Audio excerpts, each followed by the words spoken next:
You're standing in line about to order your usual sweet coffee. Extra syrup, extra flavor. It's routine at this point, almost automatic.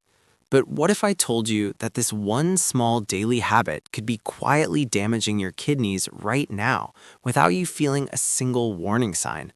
And what if the fatigue you feel in the afternoon, the bloating, the random crashes in energy, aren't just normal, but signals your body has been trying to send for years? Here's the uncomfortable truth. Kidney damage doesn't feel like pain at first. It doesn't come with loud alarms. It builds silently in the background while you go about your day feeling completely fine. And by the time most people realize something is wrong, the damage is already advanced. So today, we're going to break this down in the simplest way possible. What actually happens inside your body when you quit sugar for 30 days?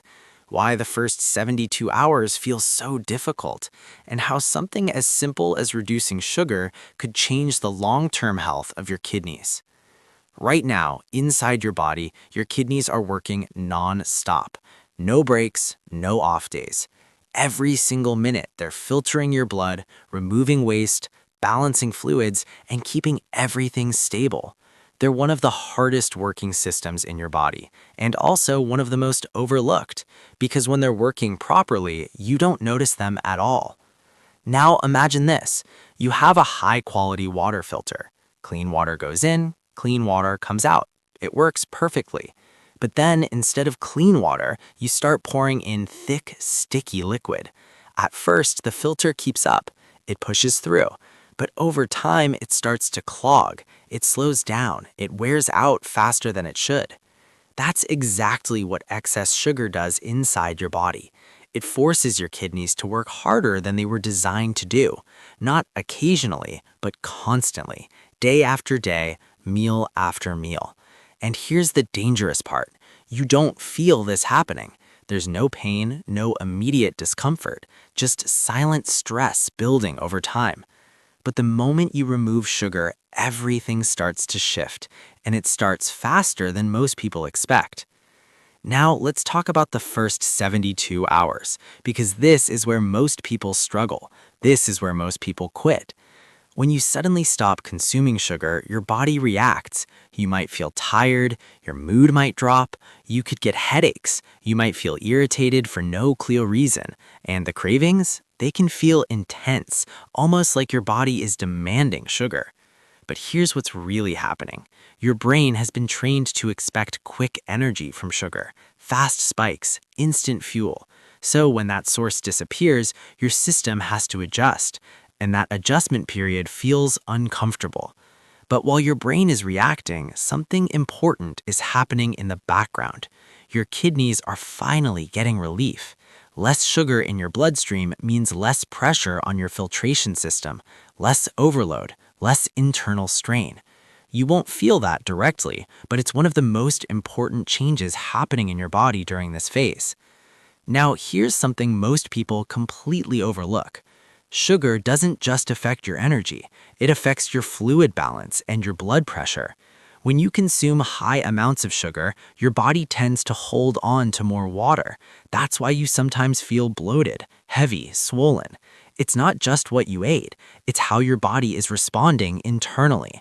This extra fluid increases pressure in your blood vessels, and that pressure puts additional stress on your kidneys. Now remove sugar, and your body begins to rebalance. Within days to a couple of weeks, many people notice they feel lighter, less bloated, more stable. It's like your body is finally able to regulate itself properly again. And here's where things get even more interesting. Most people think kidney stones are caused mainly by dehydration or salt, but sugar plays a role too. High sugar intake can disrupt the balance of minerals in your body. This increases the likelihood of crystal formation in your urine, and over time, those crystals can develop into kidney stones, which, as many people know, can be extremely painful. But when you reduce sugar intake, your body begins to correct that imbalance. The risk starts to decrease. Your internal environment becomes more stable. And this is just within the first few weeks. Now, by the second and third week, something deeper begins to happen. Your body starts adapting. Your kidneys are no longer operating under constant pressure. They begin functioning more efficiently. Not because they suddenly became stronger, but because the stress placed on them has been reduced. This allows your body to better manage what it keeps and what it removes. It's a subtle shift, but a powerful one. Now, let's take a step back and look at the bigger picture, because this isn't just about short-term changes. This is about long-term damage and long-term protection. Excess sugar contributes to something called chronic inflammation.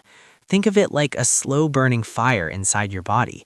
You don't always notice it, but over time it damages tissues, blood vessels, organs, including your kidneys. This damage builds slowly, over years, but once it reaches a certain point, it becomes very difficult to reverse. Now, here's the good news. When you remove sugar, that internal stress begins to decrease. Your body is no longer dealing with constant spikes and crashes. Inflammation starts to go down. And when that happens, everything begins to function more smoothly. Your energy becomes more stable. You may notice fewer sudden crashes during the day. And overall, your body feels more balanced. Now, let's connect this to something even more serious. One of the leading causes of kidney failure worldwide is diabetes, and high sugar intake plays a major role in that. When blood sugar stays elevated over time, it damages the small, delicate structures inside your kidneys. This damage doesn't happen overnight. It builds gradually, but once it progresses far enough, it can lead to severe complications. Now, here's why this matters. When you reduce sugar intake, even for just 30 days, your body becomes more efficient. It handles glucose better.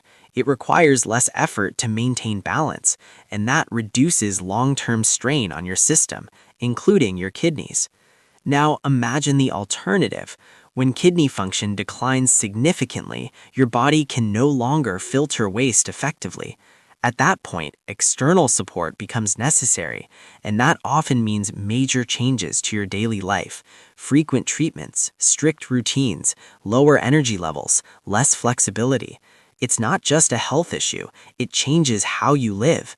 And the reality is, this outcome is often the result of small daily habits repeated over time. So now we come back to the question, does 30 days really make a difference? Yes. Not because it solves everything instantly, but because it shows you what's possible. It gives your body a break, a reset, a chance to stabilize. In just a few weeks, you may notice more consistent energy, less bloating, fewer cravings, a greater sense of control. But more importantly, you build momentum. And momentum is what leads to long-term change. Because once you experience the difference, you start to question your old habits. You become more aware of how certain foods affect you, and that awareness changes your decisions. So here's a simple challenge. Try 30 days. Just 30. Pay attention to how you feel, your energy, your focus, your cravings. Your body will tell you more than any video ever could. And once you see that difference, you'll understand why this matters. If you're ready, this could be your starting point. And if you want more simple, clear breakdowns like this, hit that like button, subscribe, drop a comment below, and turn on notifications so you don't miss future deep dives into simple changes with big results.